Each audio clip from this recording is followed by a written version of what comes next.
देखकर तुमको यकीन होता है कोई इतना बड़ा पलटी मार कैसे हो सकता है। एक बड़ा मशहूर गाना है, उसकी कुछ शब्द मैंने बदल दिए हैं। राघव चड्ढा ने जो काम किया है दोस्तों, पूरा देश उन पर हंस रहा है। अब देखिए, उन्होंने सोच समझकर बीजेपी ज्वाइन की है। दोस्तों अगर आप नहीं जानते तो मैं आपको बता दूं, राघव चड्ढा ने ऑफिशियली वो काम कर दिया जो अब तक वो अनऑफिशियली कर रहे थे। राघव चड्ढा जो कि आम आदमी पार्टी के सांसद हैं, वो कल बड़े प्यार से बीजेपी के दफ्तर गए। नितिन नवीन बीजेपी की राष्ट्रीय अध्यक्ष ने उनको मिठाई वगैरह खिलाई, बीजेपी ने उनका स्वागत किया और राघव चड्ढा सहित 2 और आम आदमी पार्टी के सांसद ऑफिशियली बीजेपी में शामिल हो गए। और उसके बाद राघव चड्ढा अपनी पार्टी को खूब खरी खोटी सुनाने लगे कि पार्टी जो है हमारी भटक गई है। लेकिन जैसे ही राघव चड्ढा ने बीजेपी के शान में कसीदे पड़े सोशल मीडिया के तहखाने में राघव चड्ढा को राघव चड्ढा आईना दिखाने लगे। दोस्तों राघव चड्ढा बड़े तगड़े आम आदमी पार्टी के सदस्य रहे हैं। एक जमाने में बड़ी तगड़ी उन्होंने आंदोलन किए हैं और बीजेपी को लेकर तो ऐसी बातें बोली है कि पूछिए मत। हालांकि इसमें बहुताया बातें की सफाई वो झाड़ू लगाने लगे थे उसमें, कैसे वो मैं आगे आपको बताऊंगी। लेकिन कुछ चीजें हैं जो सोशल मीडिया में तैर रही हैं। जैसे राघव चड्ढा ने कुछ साल पहले बहुत सारे आम आदमी पार्टी के सदस्य थे जो इधर उधर गए, बहुत सारे आम आदमी पार्टी के सदस्य बीजेपी में शामिल हुए। जैसे शाजिया इल्मी भी एक उनमें से थी। शाजिया इल्मी जो है बीजेपी की प्रवक्ता, इन दिनों टीवी में आप इनको देखते होंगे। एक वक्त में बीजेपी नहीं थी, वो आम आदमी पार्टी की थी। इसके अलावा भी बहुत सारे लोग हैं, आपको पता ही हमारे देश की पॉलिटिक्स में ऐसा होता रहता है। तो ऐसा ही एक सवाल है, एक जमाने में राघव चड्ढा से पूछा गया था कि भाई राघव चड्ढा भी क्या बीजेपी में शामिल हो सकते हैं। तब राघव चड्ढा ने सीना तान के कहा था कि ऐसी कोई रकम नहीं बनी जो राघव चड्ढा को खरीद पाए। आज तक वो रकम नहीं बनी, मैं साफ तौर पे कहना चाहता हूं, आज तक वो रकम नहीं बनी और वो शख्स पैदा नहीं हुआ जो राघव चड्ढा को आम आदमी पार्टी को साफ तौर पे अपने विरोधियों को कहना चाहता हूं। हमने ये डिसाइड किया that we the 2/3 members of parliament of the belonging to the Aam Aadmi Party in Rajya Sabha exercise the provisions of the constitution of India and merge ourselves with the BJP. हम बीजेपी में विलय करते हैं।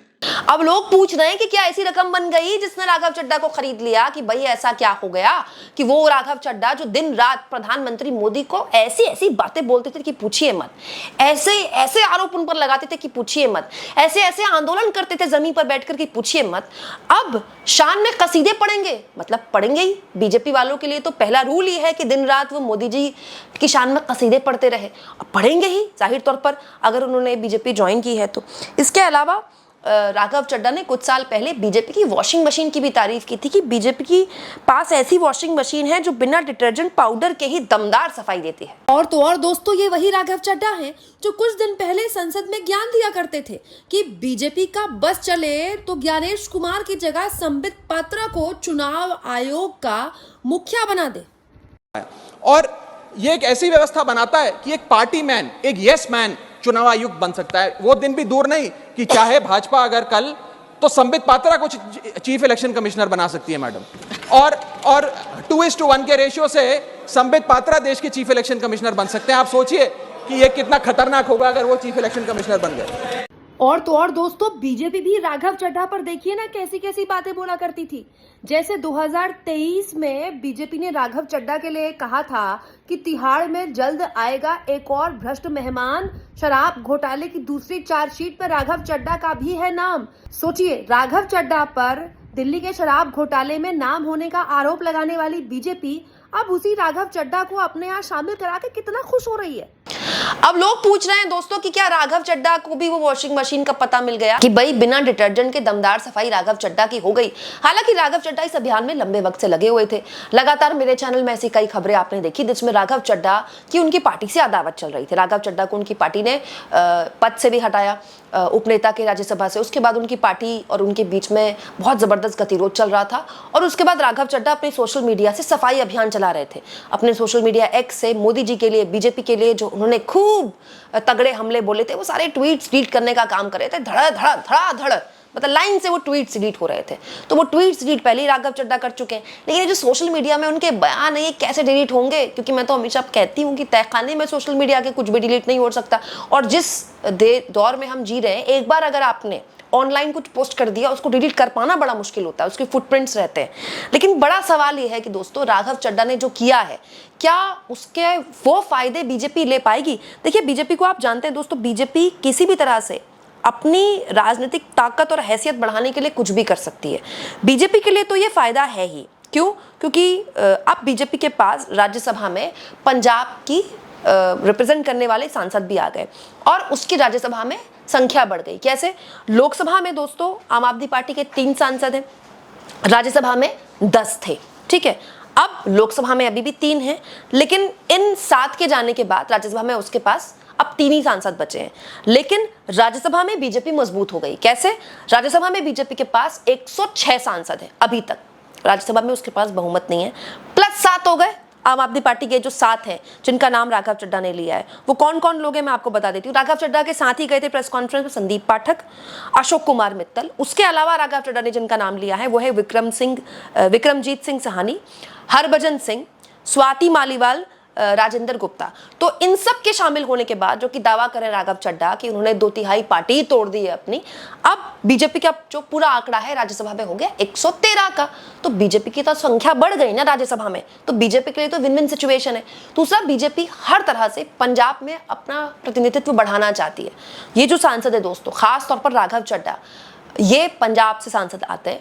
हालत ये हो गई थी दोस्तों कि ऐसी खबर भी उड़ने लगी थी कि जो भगवंत मान की सरकार है इसको चला राघव चड्ढा रहे हैं। राघव चड्ढा इस कदर हस्तक्षेप कर रहे थे पंजाब की सरकार में, और उसके बाद राघव चड्ढा भाजपाई हो जाते हैं। ये अपने आप में एक क्षति तो है ही आम आदमी पार्टी के लिए, लेकिन इससे आम आदमी पार्टी कैसे बाहर निकलना चाहती है, और देखिए नैरेटिव क्या बना रही है। अरविंद केजरीवाल की तरफ से एक लाइन का ट्वीट किया गया है, बीजेपी ने फिर से पंजाबियों के साथ धोखा किया है। यहाँ पर मैं आपको बताऊं दोस्तों, पंजाब में धोखे का बड़ा एक बहुत बहुत तगड़ा नैरेटिव है। ये जो राघव चड्ढा हैं, ये राज्यसभा में बोलते थे कि उनका नैरेटिव था, प्रतिबद्धता थी कि नहीं थी पार्टी के लिए, लेकिन ये ना जनाधार वाले नेता नहीं है। ये पंजाब की किसी भी सीट से खड़े होकर क्या जीत सकते थे अपनी पार्टी के लिए, आम आदमी पार्टी के सिंबल में? ये अपने आप में सवाल है। ये कोई पंजाब में इनका जनाधार नहीं है, लेकिन क्योंकि ये सारे सांसद पंजाब से आते हैं तो बीजेपी अपना पंजाब में एक पूरा अपनी फुटप्रिंट बढ़ाना चाहती है, अपने पैर जमाना चाहती है। दूसरा, ये जितने भी आम आदमी पार्टी के सांसद हैं जो अब तोड़ के बीजेपी ने अपने यहाँ शामिल कराए, अब पंजाब चुनाव में इनको घुमाएगी बीजेपी, और एक खड़े होकर दिन रात आम आदमी पार्टी के लिए कैसी कैसी बातें बोलेंगे। आम आदमी पार्टी में भ्रष्टाचार होता है, ये होता है, वो होता है, अरविंद केजरीवाल ने पंजाब के साथ धोखा किया, ये तो पंजाब चुनाव में बीजेपी नैरेटिव बनाना चाहती है। क्या वो पंजाब चुनाव में बन पाएगा?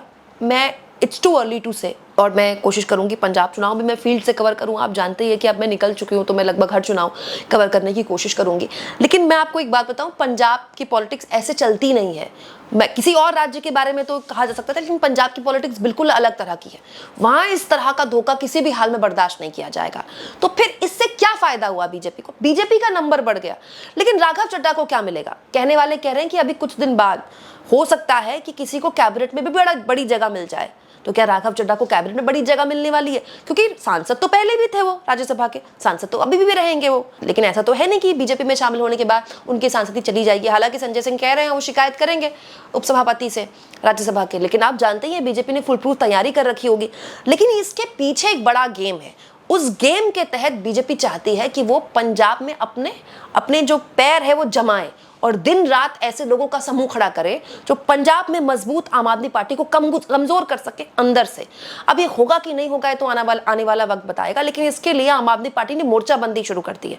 संजय सिंह ने प्रेस कॉन्फ्रेंस की कहते हुए कि जिस राघव चड्ढा को पार्टी ने विधायक बनाया, जिस राघव चड्ढा को पार्टी ने बड़ी जिम्मेदारियां दी, सांसद बनाया, उन्होंने पार्टी के साथ ऐसा किया।